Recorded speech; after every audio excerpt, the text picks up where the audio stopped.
Envision another reality, a reality where we combine two of the biggest names in science fiction history together.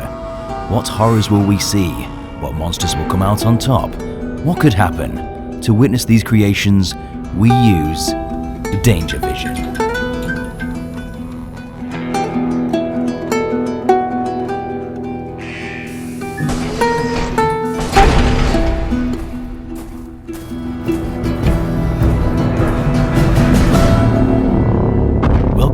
Another episode of DangerVision. Today we'll be combining the biggest name in monster history, Godzilla, with one of the most critically acclaimed video games of the last decade, The Last of Us. And with a new game practically in your hands, we thought it was the perfect time to combine the two universes. And no, this isn't going to be a showdown between Joel and Godzilla. I think it'd be fairly obvious who'd win that. This is something that's much, much more devastating. What if Godzilla was a clicker? We'll be talking about how the infection spreads and how the government would react to it in a real-world scenario-based simulation. But for those of you that haven't played The Last of Us and have no idea what a clicker is, let me fill you in. In the game, a deadly mutated strain of the cordyceps fungus, which is a very real infection that attacks hosts by engulfing the brain with fungus and taking control of its victim, making the host behave erratically, forcing them to climb to the highest location they can find so the animal can then die and the fungus can spire out of the brain, meaning the spores can spread and infect colonies, nests, or other large groups of animals. The fungus currently does not infect humans, but the idea that it could mutate, as all life does, as a way of adapting to the greater population of humans is a terrifying thought. But The Last of Us is a video game based around the idea that this fungus has changed and mutated, leading to an apocalyptic struggle to fight back for survival, which eventually leads to a fallen society that we see today. The fungus in the game behaves a little differently to its real-life counterparts, however, still infecting the brain, except making them cannibalistic, moving erratically and violently attacking in an attempt to bite their victims in hopes of transferring the disease to the next individual. Eventually they'll grow fungal spires and become way more deadly. This is a clicker. It's at this stage where they are the most dangerous, just before dying and spreading their spores to as far as possible. So now we know what clickers are, let's take a look at what would happen if Godzilla was to be infected by the cordyceps. For sake of keeping it simple, we'll use the most recent interpretation of the King of the Monsters, legendary Godzilla. In this universe, the cordyceps has started to spread in cities across the United States. The government is scrambling to prevent the infection from spreading to an uncontrollable amount. Since Godzilla has thick skin, which an infected individual could not bite through, he would need to inhale the fungal spores that have found themselves floating throughout the air. Spores can travel for miles, and it would only take one spore to attach themselves to a host and spread inside the brain. Once the spore is inside Godzilla, it would take approximately 1 week to take effect, slightly longer than human infections due to Godzilla's sheer size. At this point, Godzilla will lose higher brain functionality.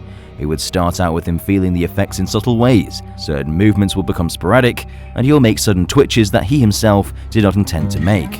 Though, with time, he will become hyper-aggressive and incapable of reason or rational thought. And due to how dangerous Godzilla normally is, this change of personality would be massively devastating, resorting to primal violent instinct, destroying city after city in maniacal rage. Humanity, already hard at work attempting to fight back against the infections, will be hopeless to stop him. Weapons simply won't work against Godzilla, and with Godzilla being irrationally furious, with no thoughts behind the assaults, he would be even faster and more vicious. The cordyceps infects the hosts in 4 stages.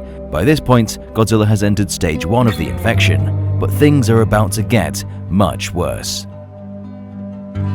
Once an estimated 3 weeks has passed, the fungus will spread to the part of the brain which is responsible for processing images from your eyes, the visual cortex. This will begin to alter his eyesight, making it difficult to see, getting progressively worse over time.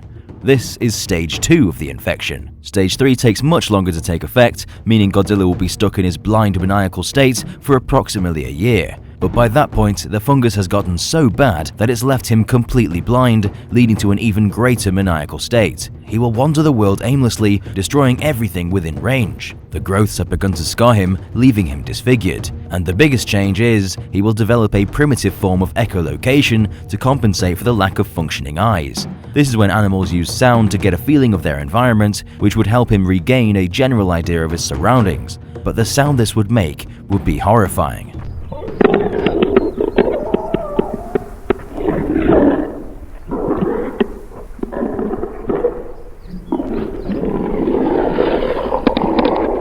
Clicking noises just echoing down the overgrown and empty streets, entire cities on fire from Godzilla's uncontrollable force. The final stage is the one that will finish what's left of a society. For a host to reach stage 4, they have to survive for 10 years, and since Godzilla doesn't need to eat to stay alive, feasting on the planet's natural radiation like a plant soaking up the sun, he can survive for as long as the cordyceps clings onto him. By this point, hard fungal spires will burst from his brain, exiting his skull and breaching his skin. This would grow all over his body, and what was once Godzilla would become almost unrecognizable. Once the infections become too great, the brain shuts down and Godzilla would become a vessel to spread spores. Collapsing to the ground, the fungus would continue to grow around him, turning him into an almost mountain of decay and rot, with gigantic skyscraper-like hyphae reaching into the sky. As his body decomposes, spores are released and would spread through the wind to the far reaches of the earth. The sky would darken from the sheer amount of these spores, and any form of society or wildlife would not be able to hide away from being infected. And the fungi would take a hold on what's left of Earth, making it a putrid, infested wasteland. Whilst Godzilla roamed, the planet still seemed alive, but now there's been a change, a passing of something, and all that's left is a gaunt quiet.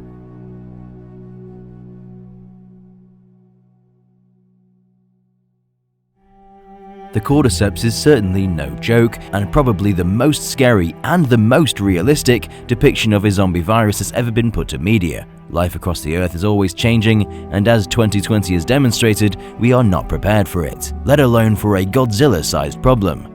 The infection spreads so quickly and is so deadly that a cure was never able to be created, leading to Godzilla entering the state he was in, leaving the world in ruins. The government during the early stages of the infection could have dropped nuclear bombs on him, however this would only have vaporized the fungus on the outside of his body. The growths would still be taking an effect on his brain and would continue to regrow until he completed the metamorphosis at the end of stage 4. Be thankful the fungus we see in The Last of Us cannot infect humans, so don't worry, you can sleep easy tonight. But who knows what the future holds. Thanks for watching episode 2 of DangerVision, where we combined Godzilla and The Last of Us. What combos would you like to see next? Star Wars? Halo? Let us know in the comment section down below. If you enjoyed this video and want to see more, hit that like button and remember to subscribe and stomp that notification button to become a resident of Dangerville today. I've been Alistair, and we'll see you residents in the next one.